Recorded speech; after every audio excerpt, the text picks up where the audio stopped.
So if you don't know who this guy is right here, his name's Jamal Crawford. He's a former NBA player, and he's widely known as maybe the best ball handler of all time. There's a million different highlights of him doing things with the basketball that you really haven't seen from anybody else. And he was in a documentary a couple years ago, and I just read the article on it where they asked him, what did you do? Like, what kind of drills did you do to develop your handles? And he talked about how he didn't do any drills. He didn't use chairs, didn't use cones, because he felt like that wasn't going to prepare him to handle the basketball against 6'5", 6'6", 6'7", athletic defenders, the type of things that he was actually going to see in games. Now, obviously, that goes against pretty much all of the conventional things that you've been told. If you want to become a great ball handler, you got to go do your 10 minutes of stationary ball handling, then you got to do your 10 minutes of on the move, then you got to work on this move and that move. And if you do that consistently every single day, then you'll develop elite level handles. But meanwhile, we have a guy who is one of the best ball handlers of all time who talks about how he didn't do any drills. So in this video, we're going to talk about whether you should be doing drills, whether you shouldn't be doing drills,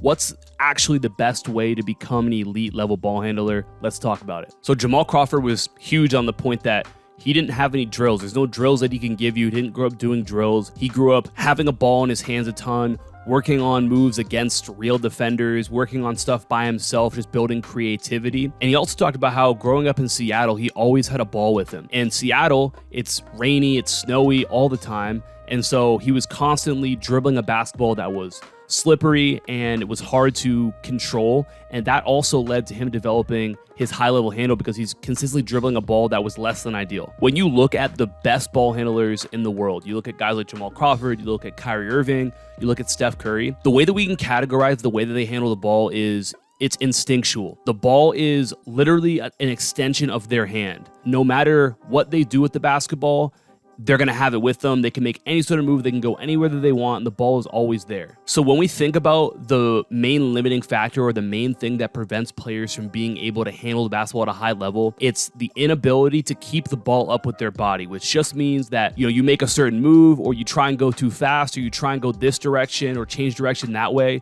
You can't keep the ball up with you. You lose the ball. But the best ball handlers in the world are the ones who can literally move any which way they want to, high, low, changes direction, right hand, left hand, forwards, backwards, doesn't matter. And the ball is going to be stuck to their hand like it's glue. So I think the first thing is, if you want to be a great ball handler, reframe the way you even look at it. You want to go from thinking about, how do I become a better ball handler? How do I become a great ball handler? To how do I become an instinctual ball handler? I can move however I want to move, and I know the ball is going to be sticking to my hand every single time. That's where there's so much validity in what Jamal Crawford said here. A quick example of this is when I started training a little over 6 years ago. I was in the gym for 3-4 hours a day. I had a ball in my hands. I'd be dribbling it around, whatever. And I start to notice after a few days of that my handles just feel so much better.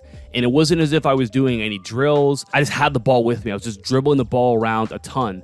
And just doing that, just having a ball in my hand and just messing around with it, whatever, for a few hours a day, did so much for my ball handling because the ball started to feel like it was an extension of my hand. I could move however, and the ball was just there. You learn so many things instinctually just by having the ball a ton. So the first part of this is that if you want to become a great ball handler, dribble the ball more. And I don't mean do more drills. I mean, when you go outside to get the mail, take the trash out, dribble a ball with you. You walk down the street to go to your friend's house or, to go and do whatever, dribble a ball with you. If you're just, out and about and you're just hanging out, dribble a basketball, have a basketball in your hands at the very least. And just by doing that, it's going to become an extension of your hand and you're going to become a way better ball handler.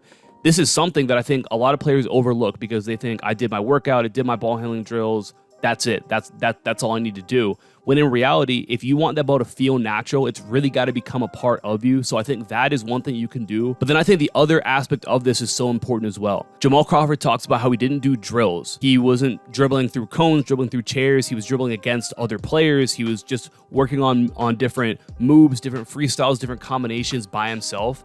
What that did is it developed creativity. You'll see the crazy in and out behind the backs that he does, like the sort of stuff that nobody else is doing. That stuff he developed just by working on random things and doing different freestyles and trying out different things and imagining that he has a defender in front of him and exploring. That's how you build a level of creativity that's going to lead to you being able to get into games, and no matter how a defender guards you, you have a counter for it. They reach for it and you hit them with between the legs, and then they recover, and then it's a spin move. And you might not plan out that move. that is simply a reaction to what the defense does, but you're able to react that way because you've built the ability to be creative and be a problem solver. And by utilizing different freestyles, you develop that problem solving ability that leads to having instinctual handles. I think that freestyles, if we think about drills, if we want to even call it that, I think are probably the most important thing that you can do to build a high level handle. There's a bunch of different ways you can freestyle. It can be super simple. It can just be a full court freestyle. You're just dribbling down the court, trying out different moves, stringing different moves together. I love a freestyle called Kill the Grass, where you give yourself a select area. So it could be like the paint, could be the half circle above the free throw line, and you're imagining that there's blades of grass all throughout that area, and you've got to dribble or step on every blade of grass while changing up your move, changing up your directions, changing up your speeds, doing that for 10, 15 seconds, 3-4 times, and there you go. There's your freestyle, or there's that freestyle for you. And doing that consistently is how you build that creativity and that ability to solve problems and to be able to react to whatever the defense throws at you. I also love crawl start freestyles. And the reason that I love these is because we are directly training the ability to keep the ball up with your body. So we start in that crawl position where you're thinking about almost falling forward. Like if the ball were to just magically vanish, you would faceplant, because that's how much of your body weight is leaning forward. And we're thinking about when we get up to get into that freestyle, we're literally falling into it. You're trying to fall forward and catch yourself as you go. And we might start at the baseline, and we're going to do that crawl start freestyle all the way to half court, where we're thinking about stringing different moves together, but trying to go as fast as we possibly can to get to half court. When you do this, you're going to lose the basketball a bunch of times. You're going to mess up. You're going to look bad.